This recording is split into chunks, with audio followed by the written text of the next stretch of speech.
Today I'm going to teach you how to measure your horse's sole depth, and this is the most accurate way to do it without getting an x-ray. So just going to give you an idea for your horse's hooves and what they can handle. There's a lot of aspects to hoof mapping, and this is just one of them, but I feel like it's a really important one. That way you can know if your horse has very thin soles. Hey, I'm probably going to need to boot him on the trail, or my horse seems like pretty thick soles. Let's see how he handles it out on the trail. Still, depending on the horse's living conditions, they may or may not need boots.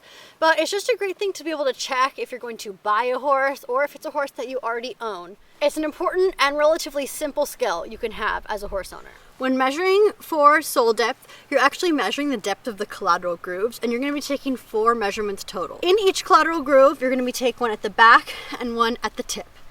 Coffin bones naturally have a few degrees rotation. This is how it should be. Although, of course, I have seen many perfectly sound and healthy horses with a flat coffin bone, so no rotation.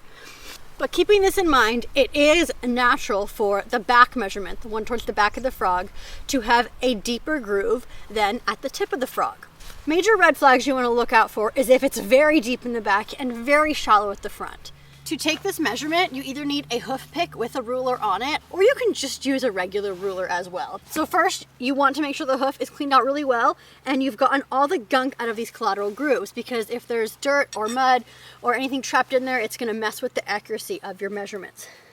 So you can take a rasp, or again, you could do another ruler or some kind of straight edge. I have my rasp.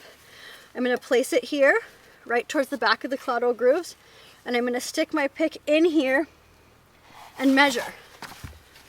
So her outside back measurement was 1 inch.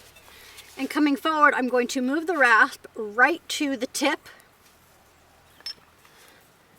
And I'm going to come in here, and I'm at a little over 1/2 inch at the front.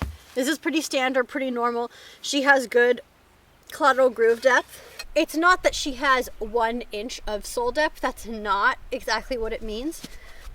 For internal hoof anatomy, the digital cushion and the lateral cartilages are the first layer. So right above that frog is the digital cushion, and along the sides, near where the collateral grooves are the lateral cartilages. And then above that digital cushion is the coffin bone. So it goes coffin, digital cushion, frog. For a standard horse, like I would say probably a horse this size, the coffin bone is about 3/8 of an inch above the top of the collateral grooves.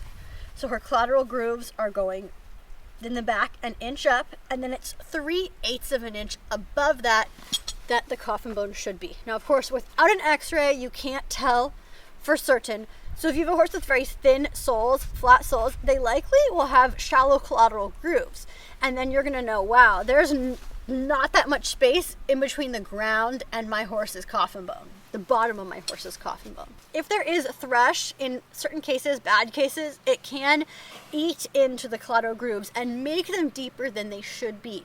Now, this is going to have to be a pretty severe case, and in most cases, that bad infection is in the central sulcus of the hoof, not in the collateral grooves, but it's just something to consider. I hope you enjoyed this video. You can leave me comments down below for what kind of videos you want to see more of. And if you're interested in learning more about hoof trimming, I just came out with a mini course that is the perfect intro to hoof trimming to teach you how to rasp and maintain the bevel on your horse's hooves in between professional hoof trims. There'll be a link for that down below in the description and in the comments.